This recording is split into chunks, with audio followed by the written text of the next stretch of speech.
السلام علیکم ورحمۃ اللہ وبرکاتہ۔ رب اشرح لی صدری ویسر لی امری واحلل عقدۃ من لسانی یفقہوا قولی۔ ربی زدنی علما اللہم فقہنا فی الدین اللہم انی اسألک علما نافعا وعملا متقبلا ورزقا طیبا۔ پارہ نمبر 16 آیت 63 تک سورہ مریم ہم پڑھ چکے، اور ہم نے کل انبیاء کے واقعات پڑھے، جس میں ہم نے ادریس علیہ السلام کے بارے میں پڑھا، اور اسی طرح اسماعیل علیہ السلام کے بارے میں پڑھا، نوح علیہ السلام کے بارے میں، اور ابراہیم علیہ السلام کے بارے میں پڑھا۔ آج ہم آیت نمبر 64 سے شروع کرتے ہیں۔ اعوذ باللہ من الشیطان الرجیم، بسم اللہ الرحمن الرحیم۔ وَمَا نَتَنَزَّلُ إِلَّا بِأَمْرِ رَبِّكَ لَهُ مَا بَيْنَ أَيْدِينَا وَمَا خَلْفَنَا وَمَا بَيْنَ ذَلِكَ وَمَا كَانَ رَبُّكَ نَسِيًّا۔ اور اے نبی صلی اللہ علیہ وسلم، ہم فرشتے آپ کے پروردگار کے حکم کے بغیر نازل نہیں ہوا کرتے۔ جو کچھ ہمارے سامنے ہے اور جو ہمارے پیچھے ہے اور جو ان کے درمیان ہے، سب اسی کا ہے، اور آپ کا پروردگار بھولنے والا نہیں ہے۔ فرشتوں کا نزول اللہ کے حکم کے تحت۔ اس آیت کی شان نزول اور تفسیر کے لیے ہمیں کچھ حدیث کا مطالعہ کرنا پڑے گا۔ نمبر 1 حدیث جو ہے یہ صحیح بخاری سے ہے۔ سیدنا ابن عباس رضی اللہ عنہما کہتے ہیں کہ رسول اللہ صلی اللہ علیہ وسلم نے جبرائیل علیہ السلام سے فرمایا، تم ہمارے پاس جیسے آیا کرتے ہو اس سے زیادہ کیوں نہیں آتے؟ اس وقت یہ آیت نازل ہوئی، وَمَا نَتَنَزَّلُ إِلَّا بِأَمْرِ رَبِّكَ۔ دوسرا، اللہ سے کوئی بات بھولی ہوئی نہیں۔ سیدنا ابو درداء رضی اللہ عنہ کہتے ہیں کہ آپ صلی اللہ علیہ وسلم نے فرمایا، جو چیز اللہ نے اپنی کتاب میں حلال کر دی وہ حلال ہے، اور جو حرام کر دی وہ حرام ہے، اور جس سے سکوت اختیار کیا وہ معاف ہے، لہٰذا تم اللہ کی دی ہوئی معافی قبول کرو، کیونکہ اللہ بھولنے والا نہیں۔ پھر آپ صلی اللہ علیہ وسلم نے یہ آیت پڑھی، وَمَا كَانَ رَبُّكَ نَسِيًّا، تو اور تمہارا رب بھولنے والا نہیں۔ یہ مستدرک للحاکم کی حدیث ہے۔ تیسری حدیث بھی ہم دیکھ لیتے ہیں۔ آپ صلی اللہ علیہ وسلم نے فرمایا، بے شک اللہ نے کچھ فرائض مقرر کیے ہیں، انہیں ضائع نہ کرو، اور کچھ چیزوں سے روکا ہے، ان کی اہانت نہ کرو۔ کچھ چیزوں کے بارے میں تم سے درگزر کیا ہے، بھول کی بنا پر نہیں، لہٰذا تم ان میں چھان پٹک نہ کرو۔ یہ دارقطنی کی روایت ہے۔ ہوا یہ تھا کہ ایک دفعہ آپ صلی اللہ علیہ وسلم اور صحابہ کرام کو اللہ کی طرف سے حالات کے مطابق احکام و ہدایت کی شدید ضرورت تھی۔ پھر جب کافی دیر بعد جبرائیل علیہ السلام متعلقہ ہدایات اور احکام لے کر آئے، تو بعد میں آپ صلی اللہ علیہ وسلم نے جبرائیل علیہ السلام سے ضمناً یہ بات بھی کہہ دی جو حدیث 1 میں مذکور ہے کہ آپ ہمارے پاس جلدی یا زیادہ آیا کریں۔ اس کے جواب میں جبرائیل علیہ السلام نے یہ وضاحت فرما دی کہ ہم کوئی با اختیار شخصیت نہیں، بلکہ اللہ کے حکم کے بندے ہیں۔ جب ہمیں حکم ملے تبھی آ سکتے ہیں، اور آپ کا پروردگار سب کچھ دیکھ رہا ہے، اور وہ بھولنے والا نہیں، بلکہ اس دیر میں بھی اس کی مصلحت مضمر ہوتی ہے۔ تو اس سے یہ پتہ چلتا ہے کہ آپ صلی اللہ علیہ وسلم کی یہ خواہش ہوتی تھی کہ جبرائیل علیہ السلام ان کے پاس زیادہ آیا کرے اور جلدی آیا کرے، تاکہ وہ اور علم حاصل کر سکیں۔ آیت نمبر 65، رب السماوات والارض وما بینہما فاعبدہ فاستبر لعبادتی هل تعلم له سمیہ۔ وہ آسمانوں اور زمین اور جو کچھ ان کے درمیان ہے سب چیزوں کا مالک ہے، لہٰذا اسی کی بندگی کیجیے اور اسی کی بندگی پر ڈٹ جائیے۔ کیا آپ کوئی اور بھی اس کا اس کا ہم نام جانتے ہیں؟ اس کا ایک مطلب تو ترجمے میں بیان ہے کہ پورے عزم و استقلال سے اس کی عبادت کرتے رہیے اور اس کے احکام بجا لاتے رہیے، اور دوسرا مطلب یہ ہے کہ اللہ کی عبادت کرنے کی راہ میں جو مشکلات آئیں انہیں صبر اور استقلال اور ثابت قدمی سے برداشت کیجیے۔ اور کوئی چیز اللہ کے ہم نام نہیں، یعنی اللہ کسی دوسری ہستی یا چیز کا نام نہیں، اللہ صرف اسی ہستی کا نام ہے جو خالق و مالک ارض سماوات ہے، کوئی دوسرا اس کا ہم نام نہیں۔ اور اگر لفظ اسم کو صفت کے معنی میں لیا جائے، جیسے وَلِلَّهِ الْأَسْمَاءُ الْحُسْنَى میں لیا جا سکتا ہے، اور اللہ کے جتنے اچھے اچھے نام ہیں وہ ایک کے سوا سب صفاتی ہی ہیں، تو اس صورت میں اس کا معنی اس کا ہم پلہ یا ہم پایا یا جوڑ کا ہوگا، یعنی کوئی دوسری ہستی ایسی موجود ہی نہیں جس میں اللہ جیسی صفات پائی جائیں۔ آیت نمبر 66، وَيَقُولُ الْإِنسَانُ أَإِذَا مَا مِتُّ لَسَوْفَ أُخْرَجُ حَيًّا۔ انسان یہ کہتا ہے کہ جب میں مر جاؤں گا تو پھر کیا پھر زندہ کر کے قبر سے نکال لایا جاؤں گا؟ یعنی وہ شیطان جن کے یہ فرما بردار چیلے بنے ہوئے ہیں، انہیں یہ پٹی پڑھاتے رہتے ہیں کہ کھاؤ پیو اور عیش کر لو، کیونکہ یہ زندگی تو سب کے سامنے ہے، مگر دوسری زندگی ایک مہوم سا خیال ہے اور غیر یقینی ہے، کیونکہ جو مر گیا وہ مٹی میں مل کر مٹی ہو گیا۔ ان میں سے آج تک کوئی بھی دوبارہ زندہ ہو کر واپس نہیں آیا اور نہ کسی نے آنا ہے۔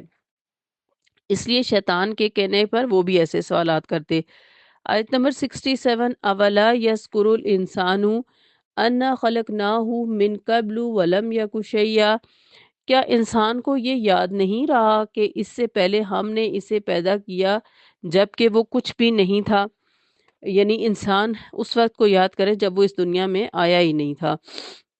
آیت نمبر 68، فوا ربک لنحشرنہم والشیاطین ثم لنحضرنہم حول جہنم جثیا، آپ صلی اللہ علیہ وسلم کے پروردگار کی قسم، ہم انہیں اور ان کے ساتھ شیطانوں کو ضرور جمع کر لائیں گے، پھر ان سب کو گھٹنوں کے بل جہنم کے ارد گرد حاضر کر دیں گے۔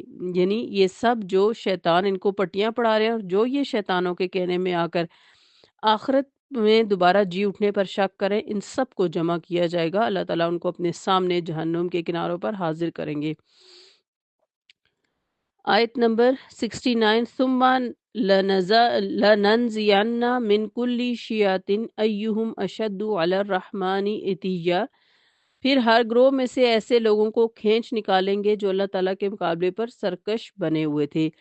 یعنی ایسے ہر معاشرے کے اندر ایسے گروہ ہیں جو اللہ تعالیٰ کی نافرمانیوں پر ڈٹے رہتے ہیں، خود بھی اور پھر دوسروں کو بھی اپنے ساتھ شامل کرتے رہتے ہیں، اور جو لوگ اللہ کی نافرمانیوں میں ایسے لوگوں کا ساتھ دیتے ہیں وہ ان کے ساتھ ہی بن جاتے ہیں۔ اس طرح بہت سارے گروہ ایسے ہوں گے جو جیسے ہمیں قرآن کی دوسری آیات سے بھی پتہ چلتا ہے کہ گروہ در گروہ وہاں لوگوں کو جمع کیا جائے گا، جیسے شرابی ایک گروہ میں ہوں گے، زنا والے ایک گروہ میں ہوں گے، جھوٹ بولنے والے ایک طرف ہوں گے، تو یہ ساری چیزیں ہوں گی۔ تو وہاں کہا جا رہا ہے کہ جو اللہ کے مقابلے میں سرکشی کرتے تھے ان کو کھینچ کے نکالا جائے گا، یعنی اللہ انہیں اپنے سامنے لائیں گے۔ آیت نمبر 70، ثم لنحن اعلم بالذین هم اولی بها صلیہ، پھر ہم ان لوگوں کو بھی خوب جانتے ہیں جو جہنم میں پہلے داخل ہونے کے سب سے زیادہ مستحق ہیں۔ تو یہاں پر پلسرات کی بات ہو رہی ہے، یعنی ہر شخص کو خواہ وہ مسلم ہو یا کافر، نیک ہو یا بد، ایک دفعہ ضرور جہنم کے کنارے لا کر کھڑا کیا جائے گا، اور یہ اللہ کی طرف سے ایسی طے شدہ بات ہے جس کے کبھی خلاف نہیں ہو سکتا، جیسا کہ درج الحدیث میں موجود ہے۔ جامعہ ترمذی کی حدیث ہے، سیدنا عبداللہ بن مسعود رضی اللہ عنہ کہتے ہیں کہ رسول اللہ صلی اللہ علیہ وسلم نے فرمایا، جب لوگ دوزخ پر پہنچیں گے پھر اپنے اپنے اعمال کے لحاظ سے پار ہوں گے۔ پہلا گروہ تو بجلی کی چمک کی طرح نکل جائے گا، دوسرا ہوا کی طرح، تیسرا گھڑ سوار کی طرح، چوتھا اونٹ کی طرح، پانچویں دوڑنے والے کی طرح، اور چھٹا پیدل چلتا ہوا۔ دوسری حدیث بھی ہمیں پتہ چلتی ہے، یہ صحیح بخاری کی حدیث ہے، سیدنا ابو سعید خدری رضی اللہ عنہ فرماتے ہیں کہ ہم نے پوچھا، اللہ کے رسول یہ پل صراط کیا چیز ہے؟ آپ صلی اللہ علیہ وسلم نے فرمایا، وہ ایک پل ہے جسے جہنم کی پشت پر رکھیں گے، یہ پل پہلوان کے گرنے کا مقام ہے، اس پر لوہے کے نوکدار آنکڑے اور کانٹے ہوں گے، وہ لوہے کے کنڈے یعنی سادان نامی جھاڑی کے کانٹوں کی طرح ہوں گے جو نجد کے ملک میں ہوتی ہے۔ مسلمان اس پر سے پلک جھپکنے کی طرح، بجلی کی طرح، آندھی کی طرح، تیز گھوڑوں کی طرح اور تیز اونٹوں کی طرح گزر جائیں گے، بعض صحیح و سلامت وہاں سے بچ کر نکل جائیں گے اور کچھ زخمی ہو کر اور چھل چھلا کر، اور بعض دوزخ میں گر پڑیں گے۔ آخری شخص جو پل صراط سے پار ہوگا اسے کھینچ کھینچ کر پار کریں گے، پھر جو لوگ خود نجات پا جائیں گے وہ ان دوزخ میں گرے ہوئے مسلمانوں کے لیے اللہ سے مطالبہ اور تقاضا کرنے لگیں گے کہ حتیٰ کہ ان کے جس کے دل میں رائی بھر بھی ایمان ہوگا اللہ اسے دوزخ سے نکال لے گا، بشرطے کہ اس نے اللہ سے شرک نہ کیا ہو۔ تو یہ حدیث جو ہے اس میں ہمیں کیا پتہ چلتا ہے کہ جو ہمیں یہ بتایا گیا کہ کچھ بجلی کی تیزی سے گزر جائیں گے، تو یہ مقربین ہوں گے ظاہر ہے، جو کہ بہت تیزی سے گزریں گے، ان کے اعمال ہی اتنے اچھے ہوں گے کہ ان کو کوئی مسئلہ نہیں ہوگا۔ اسی طرح کچھ آندھی کی طرح ظاہر ہے یہ بھی مقربین یا ان کے قریبی لوگ ہوں گے، پھر اس طرح تیز گھڑ سوار، تو جس کا عمل جتنا اچھا، زیادہ اور اخلاص والا ہوگا وہ اتنی تیزی سے پلسرات سے گزرے گا، اور جو آخری شخص گزرے گا اس کا عمل ہی بہت کمزور ہوگا، جس کی وجہ سے اس کو پلسرات سے گزرنا مشکل ہو رہا ہوگا۔ تو یہاں جو ہے وہ بتایا گیا ہے کہ ورود یعنی ہر انسان جو ہے وہ اس پر وارد کیا جائے گا۔ اس سے مراد بعض روایات میں وارد کے معنی داخل ہونے کے کیے گئے، یعنی ہر شخص کو کم از کم ایک دفعہ ضرور جہنم میں داخل ہونا ہوگا، لیکن یہ بات درست نہیں ہے۔ بعض دوسری روایت سے پتہ چلتا ہے کہ ہر ایک کو پلسرات سے گزارا جائے گا تاکہ وہ جہنم کو دیکھ سکے۔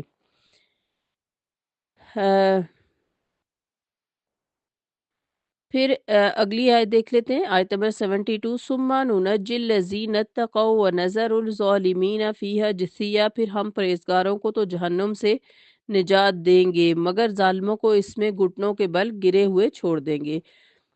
آیت نمبر 73۔ وَإِذَا تُتْلَى عَلَيْهِمْ آيَاتُنَا بَيِّنَاتٍ قَالَ الَّذِينَ كَفَرُوا لِلَّذِينَ آمَنُوا أَيُّ الْفَرِيقَيْنِ خَيْرٌ مَقَامًا وَأَحْسَنُ نَدِيًّا، اور جب ان پر ہماری واضح آیات پڑھی جاتی ہیں تو کافر ایمان والوں سے کہتے ہیں، بتلاؤ ہم دونوں گروہ میں سے کس کی حالت بہتر ہے اور کس کی مجلس اچھی ہے۔ یعنی جو کافر ہوتے ہیں ان کو دین کی مجلس میں دل نہیں لگتا، دین کی مجلس میں انہیں کوئی مزہ نہیں آتا، وہ ہلا گلا اور کھانا پینا اور شور غپاٹا اور اس قسم کی مجلسوں کو زیادہ پسند کرتے ہیں، اس لیے وہ دین کی مجلسوں کے بارے میں کہتے ہیں کہ دیکھیں ہماری مجلسیں ان دین والوں سے زیادہ اچھی ہیں۔ اگلی آیت میں بھی دیکھ لیتے ہیں، آیت نمبر 74۔ وَكَمْ أَهْلَكْنَا قَبْلَهُمْ مِنْ قَرْنٍ هُمْ أَحْسَنُ أَثَاثًا وَرِئْيًا، اللہ فرما رہے ہیں حالانکہ ہم ان سے پہلے کئی ایسی قومیں ہلاک کر چکے جو ساز و سامان اور ظاہری شان و شوکت کے لحاظ سے ان سے بہتر تھے۔ یعنی مال و دولت کی فراوانی اللہ کی رضا کی دلیل تو نہیں ہوتی۔ یوم آخرت کا انکار کرنے والوں کو اللہ تعالیٰ نے کسی مقام پر تو کافر قرار دیا ہے اور کسی مقام پر مشرک۔ مشرکین مکہ بھی آخرت کے منکر تھے۔ اس قسم کے منکروں اور دنیا داروں کو کا عمومی نظریہ یہی رہا ہے کہ اس دنیا میں مال و دولت کا مہیا ہونا اللہ تعالیٰ کی مہربانی کی دلیل ہے، اور اسی مال و دولت اور جاہ کے پیمانوں سے لوگوں کی قیمت کا اندازہ لگاتے ہیں، اپنا بھی اور دوسروں کا بھی۔ مشرکین مکہ کا یہی انداز فکر تھا۔ انہیں جب ان کے انجام سے مطلع کیا جاتا تو ان کا یہ جواب ہوتا تھا، کیا ہمارے مکانات، فرنیچر، طرز بود و باش اور ہماری مجالس تم لوگوں سے بہتر نہیں ہیں؟ اور اگر ہم باطل پر ہوتے جیسا کہ تم ہمارے بارے میں کہتے ہو تو ہم تم سے ہر لحاظ سے بہتر کیسے ہو سکتے تھے؟ ان لوگوں کے اس نظریے کو رد کرتے ہوئے اللہ تعالیٰ نے فرمایا کہ یہ معیار ہی غلط ہے، اس لیے کہ جو قومیں تم سے پہلے ہم نے اتباع کی ہیں وہ تم سے شان و شوکت اور ساز و سامان غرض ہر لحاظ سے بہتر تھیں، اور ان پر عذاب الہی کا نزول ہی اس بات کی دلیل ہے کہ ساز و سامان کی بہتری کے باوجود وہ اللہ تعالیٰ ان سے ناراض تھے۔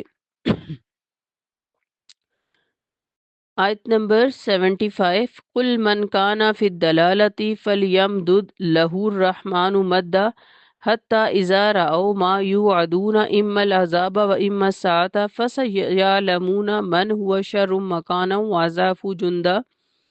آپ ان سے کہیے جو شخص گمراہی میں پڑا ہوا ہو تو اللہ تعالیٰ اسے ایک مدت تک ڈھیل دیتا ہے تاکہ کہ یہ لوگ وہ کچھ دیکھ لیتے ہیں جس کا ان سے وعدہ کیا جاتا ہے، خواہ یہ عذاب الہی ہو یا قیامت ہو۔ اس وقت انہیں معلوم ہو جائے گا کہ کس کا حال برا ہے اور کس کا جتھا کمزور ہے۔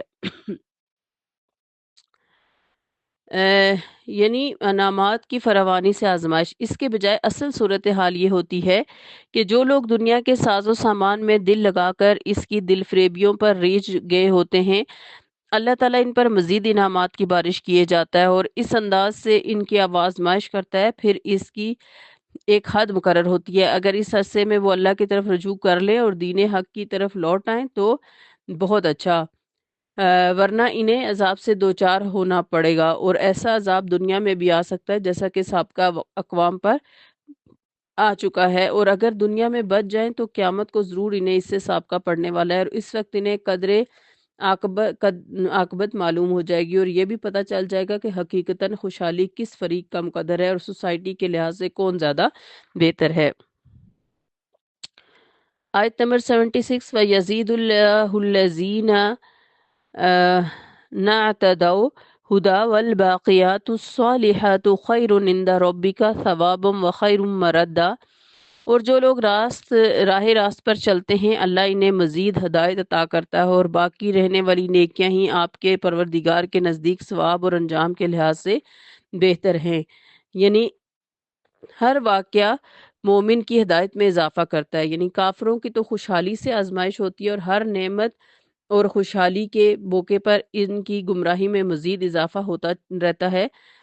اور اس کے برعکس مومنوں کے لیے ہر آزمائش مزید ہدایت کا سبب بن جاتی ہے۔ کوئی بھلائی اور نعمت ملے تو اللہ کا شکر بجا لاتے ہیں، اور دکھ پہنچے تو صبر و استقلال کے دامن کو ہاتھ سے جانے نہیں دیتے۔ غرض ہر حال میں وہ صابر و شاکر رہتے ہیں، اور ہر نیا واقعہ وہ جیسا بھی ہو ان کی مزید ہدایت کا ذریعہ بن جاتا ہے۔ اور پھر ہم نے یہ بھی پڑھا کہ جو نیکیاں ہیں اصل میں اللہ تعالیٰ کے ہاں وہ زیادہ اہمیت رکھتی ہیں۔ جتنی بھی زیادہ نیکیاں اور جتنے اخلاص کے ساتھ ہوں گی وہ اللہ تعالیٰ کے ہاں انسان کے لیے زیادہ قابل قدر ہوں گی، اور ان کا کئی گنا بڑھا چڑھا کر اجر دیا جائے گا۔ آیت نمبر 77، افرأیت الذی کفر بآیاتنا وقال لأوتین مالا وولدا، کیا بھلا آپ نے اس شخص کی حالت پر غور کیا جو ہماری آیات کا انکار کرتا ہے اور کہتا ہے کہ مجھے مال اور اولاد ضرور دیے جائیں گے۔ یہاں پر خباب بن ارت کی مزدوری آخرت کو دینے والا اجر، یعنی اس آیت کا روئے سخن ایک قریشی سردار آس بن وائل سہمی کی طرف ہے، جیسا کہ درج ذیل حدیث سے واضح ہے۔ سیدنا خباب بن ارت رضی اللہ عنہ کہتے ہیں کہ میں مکہ میں لوہار کا پیشہ کیا کرتا تھا۔ میں نے آس بن وائل سہمی کے لیے ایک تلوار بنائی۔ میں اس کی مزدوری مانگنے کے لیے آس کے پاس گیا تو وہ کہنے لگا میں اس وقت تک تجھے مزدوری نہیں دوں گا جب تک تو محمد سے پھر نہ جائے صلی اللہ علیہ وسلم۔ میں نے کہا جب اللہ تجھے موت دے گا پھر تجھے زندہ کرے گا، میں تو اس وقت تک بھی محمد صلی اللہ علیہ وسلم کا انکار نہیں کروں گا۔ وہ کہنے لگا اچھا اگر اللہ مجھے مرنے کے بعد زندہ کرے گا تو پھر مجھے مال اور اولاد بھی دے گا، اس وقت میں تمہارا حساب چکا دوں گا۔ اس وقت اللہ نے یہ آیات نازل فرمائی کہ کیا بھلا آپ نے اس شخص کی حالت پر غور کیا جو ہماری آیات کا انکار کرتا ہے اور کہتا ہے کہ مجھے مال اور اولاد ضرور دیے جائیں گے۔ استغفر اللہ۔ آیت نمبر 78، اطلع الغیب ام اتخذ عند الرحمن عہدا، کیا اسے غیب کا پتہ چل گیا ہے یا اس نے اللہ تعالیٰ سے کوئی عہد لے رکھا ہے؟ یعنی اسی آس بن عائل کے بیٹے سیدنا عمرو بن آس رضی اللہ عنہ ہیں، جب یہ ابھی اسلام نہیں لائے تھے تو حبشہ کو ہجرت کرنے والے مسلمانوں کی واپسی کا مطالبہ کرنے والے قریشی وفد کے نمائندے تھے۔ پھر جب اسلام لائے تو اسلام کی بے شبہ خدمات سر انجام دیں۔ اگلی آیت جو ہم نے پڑھی اس میں یعنی کیا اسے غیب کے حالات پر جو دوسری زندگی میں پیش آنے والے اطلاع ہو گئی ہے کہ واقعی اسے اس دوسرے عالم میں بھی ایسے ہی مال و دولت ملے گا جو اس دنیا میں اس کے پاس موجود ہے، یا اس نے اللہ تعالیٰ سے کوئی وعدہ لیا ہوا ہے کہ وہ اسے دوسرے عالم میں ضرور مال و دولت عطا کرے گا اور وہاں وہ اپنے قرض خواہ کا حساب بے باک کرے گا۔ آیت نمبر 79، قَلَّا سَنَكْتُبُ مَا يَقُولُ وَنَمُدُّ لَهُ مِنَ الْعَذَابِ مَدًّا، ایسا ہرگز نہیں ہوگا، جو کچھ یہ کہہ رہا ہے ہم اسے لکھ لیں گے اور اس کے عذاب میں مزید اضافہ کریں گے۔ یعنی اس کے نامہ اعمال میں اس کا یہ غرور کا کلمہ بھی ضرور درج کر لیا جائے گا، اور اس کے گناہوں کی سزا پر اس کی جسارت کے گناہ کا مزید اضافہ کیا جائے گا۔ یعنی انسان کے منہ سے بولی ہوئی ہر بات جو ہے وہاں لکھی ہوگی، اور اس کے لیے بھی جو یہ غرور سے بول رہا ہے وہاں پہ یعنی اللہ فرما رہے کہ اس کا یہ جملہ بھی لکھوایا جائے گا جو اس کے لیے مزید عذاب کا باعث بنے گا۔ آیت 80، وَنَرِثُهُ مَا يَقُولُ وَيَأْتِينَا فَرْدًا، اور جن باتوں کے متعلق یہ کہہ رہا ہے مال اور اولاد اور ان کے وارث تو مددگار ان کے وارث تو ہم ہوں گے اور یہ اکیلا ہمارے پاس آئے گا۔ یعنی جس مال و دولت کی یہ اب تک بات کر رہا ہے یہ سب کچھ یہیں دنیا ہی میں دھرا رہ جائے گا، اور بالآخر یہ سب کچھ ہماری ہی ملکیت میں آ جائے گا، اور یہ شخص بالکل خالی ہاتھ ہمارے پاس حاضر ہوگا۔ البتہ اس کے گستاخانہ کلمات اور بد کرداریاں ضرور اس کے ساتھ آئیں گی جن کی اسے قرار واقعی سزا ملے گی۔ پھر کہا جا رہا ہے آیت نمبر